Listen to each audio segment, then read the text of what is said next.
కరీంనగర్ జిల్లా చొప్పదండి నియోజకవర్గం గంగాధర్లోని మహాత్మా జ్యోతిబా ఫులే రెసిడెన్షియల్ హైస్కూల్ను మాజీ ఎమ్మెల్యే సుంకె రవిశంకర్ పరిశీలించారు. 15 రోజులుగా భోజనంలో కూరగాయలతో కూరలు చేయడం లేదని తల్లిదండ్రుల ఫిర్యాదులపై పాఠశాలను సందర్శించారు.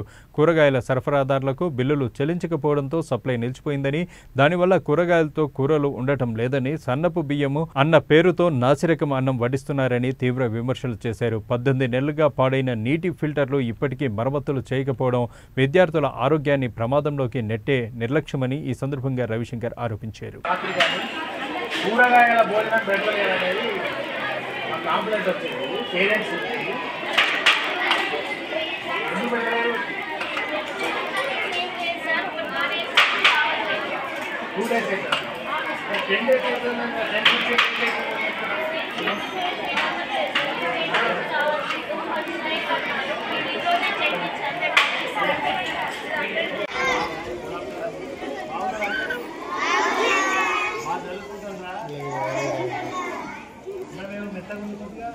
మోదితనే ఉంటుందా?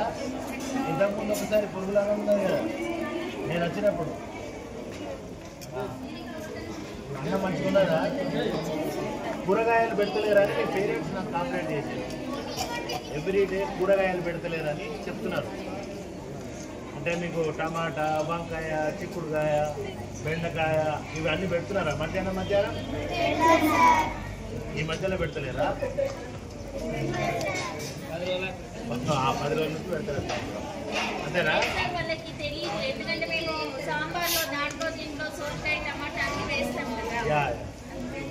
పిల్లలు బాగా అమ్మాయి ఇప్పుడు ఈ దొడ్డు బియ్యం కనుక ఇట్లా మెత్తగా అవుతుంది.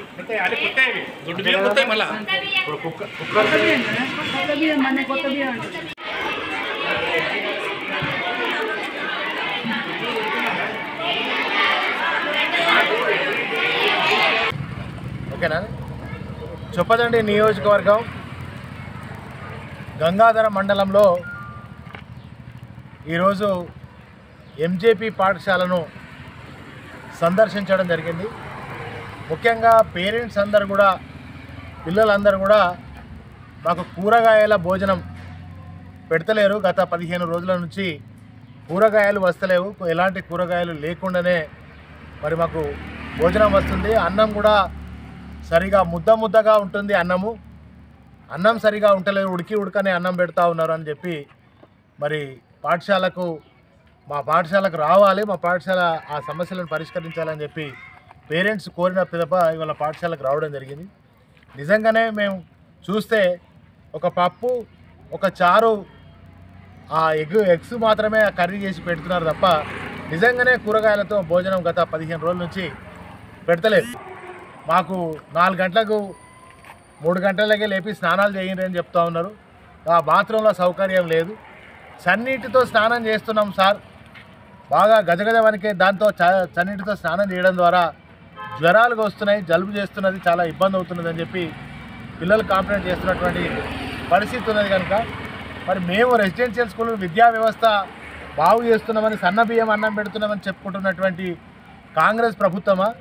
మరి ఆనాడు కేసీఆర్ గారు పంచపక్ష పరమాణాలు పెడితే ఇవాళ మళ్ళా గదే మరి పురుగుల పడ్డ అన్నం పెట్టేటువంటి దౌర్భాగ్య పరిస్థితి కాంగ్రెస్ ప్రభుత్వంలో వచ్చింది. కనుక నేను ఆర్సీఓ గారితో కూడా రిక్వెస్ట్ చేసిన, వెంటనే మరి ఇవాళ కూరగాయలు ఎందుకు పెడతలేరు అని అంటే వారు ఏం చెప్తున్నారంటే, ప్రభుత్వం గత 8-9 మాసాలుగా ఎవరైతే కూరగాయలు సప్లై చేయాలనో సప్లై చేసే ఏజెన్సీలు కానీ కాంట్రాక్టర్లు కానీ ప్రభుత్వం బిల్లులు చెల్లించలేదు కనుక వాళ్ళు ఆ కూరగాయల సప్లై చేస్తలేరు. నిజంగానే అప్పుడప్పుడు ఆ నాన్ వెజ్ చికెన్ కానీ మాంసాహారం కూడా పెట్టలేకపోతున్నాం సార్ అని చెప్పి మరి స్వయంగా ఆర్సీఓ గారు చెప్పడం జరిగింది. కనుక మరి ఇలా మొద్దు నిద్రపోతున్నటువంటి ప్రభుత్వం, మరి పిల్లలు ఇవాళ యావత్ రాష్ట్ర వ్యాప్తంగా కూడా పాములు కొట్టి ఆత్మహత్యలు చేసుకొని, మొన్ననే హుజరాబాద్ దగ్గర భీమదేపల్లిలో కూడా మనం సంఘటన చూసినాం. ఒక అమ్మాయి దారుణంగా అక్కడ జరుగుతున్నటువంటి వాటిని భరించలేక ఒక అమ్మాయి సూసైడ్ చేసుకొని కూడా చనిపోయింది. ఇట్లా తెలంగాణ రాష్ట్ర వ్యాప్తంగా గురుకుల పాఠశాలలు అన్నీ కూడా భ్రష్టు పట్టిపోయినాయి. విద్యా వ్యవస్థ మొత్తం నిర్వీర్యం అయిపోయినటువంటి పరిస్థితి వచ్చేసింది. ఆ పిల్లల గురుకుల పాఠశాల చదువుతున్నటువంటి అమ్మాయిలకు, అబ్బాయిలకు కనీస భద్రత లేక, నాణ్యమైనటువంటి చదువు లేక మరి అరకొర సౌకర్యాలతో నానా రకాల ఇబ్బందులు పడుతున్నటువంటి పరిస్థితి తెలంగాణ వ్యాప్తంగా జరుగుతున్న నేపథ్యంలో ఈ విద్యాశాఖ మంత్రే స్వయంగా విద్యాశాఖ మంత్రే మరి రేవంత్ రెడ్డి గారు ముఖ్యమంత్రి గారే ఉన్నారు కనుక కొద్దిగా సిగ్గు తెచ్చుకోవాలి. మరి దేశ భవిష్యత్తు తెలంగాణ భవిష్యత్తు విద్యార్థి లోకం అంటే తెలంగాణ భవిష్యత్తు తెలంగాణ తెచ్చుకున్నదే వీళ్ళ కోసం. అలాంటి మరి విద్యాశాఖలో పనిచేస్తున్నటువంటి రేవంత్ రెడ్డి గారు మీరు నిజంగా ఒక రివ్యూ పెట్టండి. దీని మీద పాములు గుడుతున్నాయి, చనిపోతున్నాయి, ఫుడ్ పాయిజన్ అవుతున్నది, రకరకాల సంఘటనలు రాష్ట్ర వ్యాప్తంగా ఈ 2 ఏళ్ళుగా ఎప్పుడైతే రేవంత్ రెడ్డి వచ్చిండో విద్యా వ్యవస్థ రెసిడెన్షియల్ వ్యవస్థ పూర్తి నిర్వీర్యం అయిపోయి భ్రష్టు పట్టిపోయిన పరిస్థితి వచ్చింది కనుక ఇప్పటికైనా మంచినీటి సౌకర్యం కూడా లేదు. వాటర్ ప్లాంట్ ఖరాబ్ అయిపోయింది. ఆ వాటర్ ప్లాంట్నన్నా సరిగ్గా చేయించేటువంటి పరిస్థితి లేదు. 20 ఏళ్ళ గతంలో నేను ఎమ్మెల్యేగా ఉన్నప్పుడు కేసీఆర్ గారు ముఖ్యమంత్రి ఉన్నప్పుడు ఇక్కడ బోర్ వేయించినాం. ఆ బోర్ వాటర్ కూడా సరిగా సరిపోతలేదని చెప్తా ఉన్నారు. మరి స్థానికంగా ఉన్నటువంటి నాయకులు కానీ మరి ప్రజాప్రతినిధులు కానీ ప్రభుత్వంలో ఉన్నటువంటి వాళ్ళు కానీ దీన్ని వెంటనే చర్య తీసుకోవాలి, విజిట్ చేయాలి, ఇక్కడ ఉన్నటువంటి అసౌకర్యాలన్నింటినీ కూడా తొలగించాలి. కనుక మరి మొద్దు నిద్రపోతున్నటువంటి కాంగ్రెస్ ప్రభుత్వం దిగి రావాలి.